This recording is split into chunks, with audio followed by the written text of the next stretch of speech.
Grand 2, caractéristiques de la tension alternative sinusoïdale. Donc maintenant, les caractéristiques pour la tension sinusoïdale, on les trouve toujours dans les questions. Premièrement, c'est période, la période de T, parce qu'on a dit que la tension, elle est périodique. Tension alternative sinusoïdale, elle est périodique. Donc elle a une période. C'est quoi une période? Bon, voilà la définition. La période est le temps nécessaire pour retrouver la même valeur dans la même direction, c'est-à-dire dans le même sens et la même direction.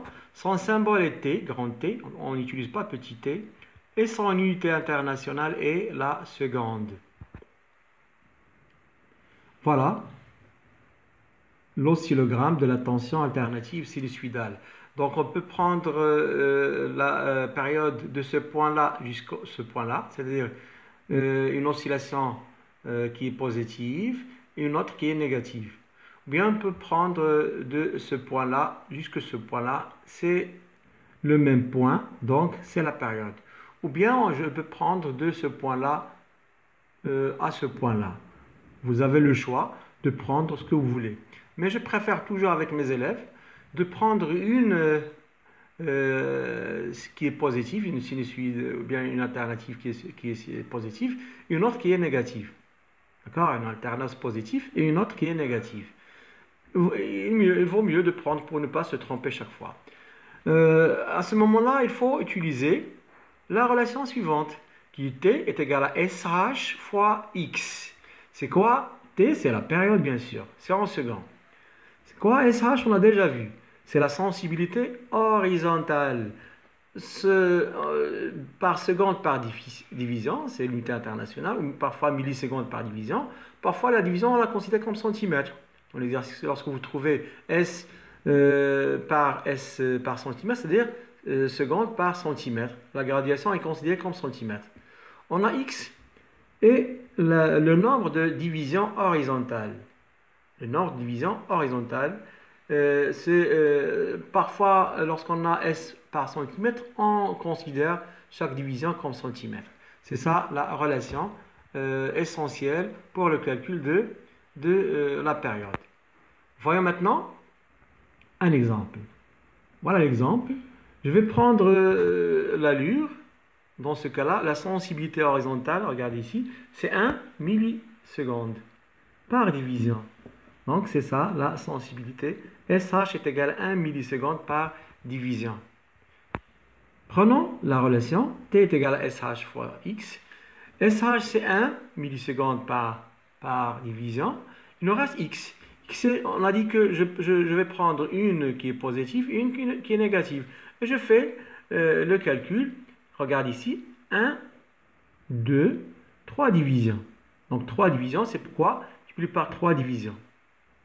D'accord? Je peux prendre de ce point-là à ce point-là. Mais regardez ici, c'est un peu difficile. Mais si je prends, voilà, une division, deux divisions et troisième, si je prends cette partie-là avec celle-là, ça nous donne 3 divisions. Même chose ici. Ce point avec ce point-là. Regardez ici. 1, 2 et 3 avec cette partie-là et celle-là, ça nous donne 3. Mais il vaut mieux chercher une alternance positive et négative, c'est mieux. Regarde, 1, 2, 3 divisions.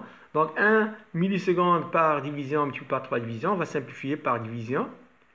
Ça nous reste, bien sûr, 1 fois 3, c'est 3 millisecondes. On a calculé la période T par l'oscilloscope. D'accord? C'est la première caractéristique. Donc, ça dépend des exercices. Par exemple, ici, regarde, combien? J'ai 1, 2 et 3,2. Une petite gradation ici, c'est 0,2. Je peux changer. Regarde, maintenant, combien de gradations j'ai? 1. Voilà, je vais prendre 2 d'ici jusque là. 1, 2, 3, 4,2, 4 et 1,6. Donc multiplié par SH qui est 1 milliseconde. Je peux prendre 2 millisecondes par exemple. 1, je vais trouver donc 1, 2, 3, 4,6 multiplié par 1, c'est 4,6 millisecondes. Si je change par exemple, regardez ici. Je vais prendre 2. L'allure change. Donc toujours 1, je vais prendre de ce point vers ce point-là. 1, 2,3. Donc 2,3 multiplié maintenant par 2, millisecondes par division, ça donne toujours même valeur. Donc 2,3 fois 2, c'est 4,6. C'est ce qu'on a trouvé déjà. Chaque fois que je change la sensibilité, l'allure change, mais la valeur reste la même. Regarde ici. Donc, voilà, une division, 0,2, 0,4, 0,6, 0,8 et à peu près 0,9. Donc, ça dépend de la sensibilité horizontale et de choix qu'on a pris. Mais voilà un exemple qui est exemplaire pour comprendre comment calculer la tension. Maintenant, deuxième caractéristique, ce qu'on appelle la fréquence F. La fréquence F, voilà ici la définition. La fréquence est le nombre de périodes dans une seconde. Donc, dans une seconde, on va calculer le nombre de périodes. 1, 2, 3. Par exemple, si je considère ici, voilà, par exemple, ici, par exemple, je vais compter ici à une seconde, et je vais compter combien de périodes. 1, par exemple, 2, 3, etc. Donc voilà, 1, 2, 3, 4, 5, etc. Donc ce nombre-là, c'est la fréquence. Donc la fréquence est le nombre de périodes pendant une seconde. Mais mathématiquement, c'est l'inverse de la période. Son symbole est F et son unité est le Hertz. Donc la relation est celle-là. F est égal à 1 sur T. F, c'est la fréquence en Hertz, mais T, c'est la période. Il faut la prendre en secondes. Voilà la relation qu'il faut utiliser. D'accord? Prenons un exemple. On prend toujours l'exemple précédent.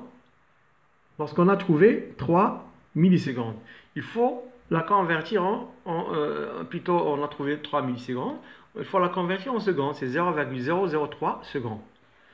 Pourquoi? Parce que la période, dans ce cas-là, il faut la prendre en secondes. Donc, F est égal à 1 sur T, on va remplacer T par 0,03, on va trouver par la calculatrice 333,33 Hz. D'accord? C'est la méthode pour calculer la fréquence. Troisième caractéristique maintenant, ce qu'on appelle la valeur maximale de tension UM. Parfois, on trouve Umax. C'est quoi la définition? La valeur maximale de la tension sinusoïdale est la valeur maximale prise par la tension sinusoïdale sur l'écran de l'oscilloscope. Son symbole Umax, UM, on dit UM, et son unité est le volt. L'oscillogramme est celui-là. Donc, de cette partie-là jusqu'à ici, on a UM. Si on veut la calculer, il faut faire la projection sur l'axe qui est vertical, qui représente l'axe des tensions. Donc, par exemple, si je considère que ici, une gradation, c'est 2 volts, donc je vais mettre 4 volts,2. Donc, 4,2 par exemple. C'est un exemple. Ou bien, ça dépend, ici c'est 2 cm, donc ça sera 0,4. 0,4 pour chaque radiation, c'est 2,4 volts. Si je prends ici 1 volt, 2,2 volts. Donc c'est comme ça qu'il faut calculer la tension maximale. Prenons maintenant la relation. La relation, c'est UM est égal à SV fois Y. UM, c'est la valeur maximale de la tension en volts. SV, c'est la sensibilité verticale. On l'a déjà vu. Soit en volts par division, parfois volts par centimètre. Si on considère chaque division, c'est comme centimètre. Y, c'est le nombre de gradations verticales. C'est en division par division, bien, parfois on prend centimètre. Donc c'est la relation qu'il faut prendre. UM est égal à SV fois Y. Prenons un exemple. Pour la sensibilité maintenant verticale, on a pris ici, regardez ici, c'est 5. Donc c'est 5 volts par division. 5 volts par division, c'est la sensibilité verticale. Il faut prendre la relation SV fois Y. SV, c'est déjà 5 volts par division. Il nous reste Y. Y, on a dit, il faut prendre de la valeur ici jusqu'ici. Donc, 2 gradations, 2 divisions. Donc, on va prendre 5 volts par division pour la sensibilité verticale. Et pour Y, on va prendre 2 cm. Voilà, on va simplifier. Il nous reste 5 fois 2, c'est 10 volts.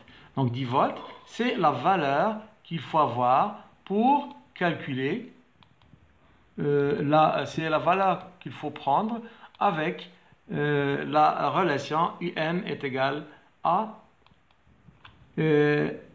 SV fois Y. D'accord? Je vais prendre un autre exemple, avec toujours voilà, ici. Prendre ici. Donc SV maintenant, il faut voir SV, combien on a ici. Regardez, SV, c'est seulement 1 volt. 1 volt par division. Ici, Y, c'est combien?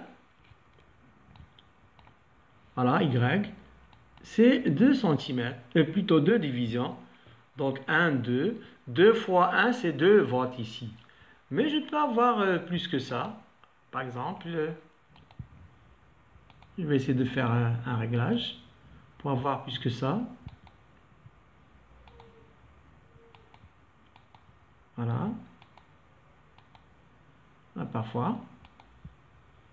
Ça, c'est le réglage qu'il faut prendre parfois dans les calculs. Regardez ici. Pour SV, toujours SV, on va trouver. Voilà, je vais changer pour avoir un peu. On a pris ici 2 volts. Là, je pense maintenant que c'est un peu clair. 2 volts, c'est pas 1, 2 volts par division. Donc 2 volts par division multiplié par le nombre de gradations verticales. Faisons-le 1, 2, mais ce n'est pas toujours 2, on peut avoir parfois plus que ça. Regarde ici, moins ou bien plus. Regarde ici combien? 1,2. Donc 1,2 fois 2, c'est 2,4 volts. Ça dépend de ce qu'on a. Parfois, on peut avoir plus que ça. Regarde ici. 1, 2, 2,2, 2,4, 2,6 division. 2,6 division multiplié par 2 volts, c'est 4. 2,6 fois 2, c'est 5,2 volts. Donc ça dépend de notre choix. Regarde ici, par exemple. 3, voilà. 1, 2, 3 divisions multiplié par SV, qui est 2. Donc 2 fois 3, c'est 6 volts. Si je change, ça va changer ici. Regarde, ça change. Donc ici, 1,2. 1,2 fois 5, qu'on a utilisé ici. 5 fois 1,2. 1,2. 5 fois 1,2, c'est 6. Toujours, lorsqu'on change de la valeur de la sensibilité verticale, toujours la tension reste la même, parce que c'est le même générateur. Donc, revenons à ce qu'on a dit. Maintenant, la valeur efficace de tension U efficace. La valeur efficace, comme définition, la valeur efficace de la tension sinusoïdale est la valeur de la tension indiquée par le voltmètre lorsqu'il est réglé sur le signal à peu près ou sur AC. Son symbole est U efficace, parfois on utilise UE seulement, et son unité globale est la tension V, son unité internationale, ou bien c'est le volt, toujours. Tel que la relation est U efficace, c'est la valeur efficace de tension égale UM sur 1,41. UM, c'est la valeur maximale en volts. Pourquoi diviser par 1,41? Ce sont des calculs expérimentaux qu'on a fait. Parfois, vous allez trouver 1,414. Parfois, vous allez trouver, au lieu de 1,41, la racine de 2. La racine de 2, pourquoi on n'utilise pas parfois? Parfois, les élèves n'étudient pas encore les nombres réels, les valeurs, la racine carrée. Et dans ce cas-là, il aura un problème. C'est pourquoi on calcule avec la calculatrice la racine carrée de 2. On va trouver c'est 1,41, 4, etc. Donc, j'ai pris 2 chiffres après la virgule. Exactement. Donc, on va trouver UF est égal à U max divisé par 1,41. Exemple. On va prendre l'exemple précédent qu'on a déjà lorsqu'on a trouvé que UM est égal à 10 volts. UM est égal à 10 volts, donc l'application est U efficace est égal à UM sur 1,41. Avec la calculatrice, on va prendre 10 volts pour UM, c'est 10 volts. UM c'est 10 volts. Divisé par 1,41, on va trouver c'est 7,1 volts. Vous allez trouver 7,09 approximativement, c'est 7,1 volts. D'accord? C'est un bon exemple pour comprendre comment calculer U efficace. Remarque, on peut calculer la valeur maximale UM à partir de la valeur efficace UF par la relation suivante. Parfois, on nous demande de calculer UM, sachant qu'UF est égal à 5 volts, par exemple, etc. Donc, il faut appliquer la relation UM est égal à U efficace fois 1,41. On remplace 5 volts, multiplié par 1,41, on va trouver U max. C'est la valeur qu'on a pour, ou bien la relation qu'on a pour calculer UM à partir de U efficace. Je pense que c'est clair.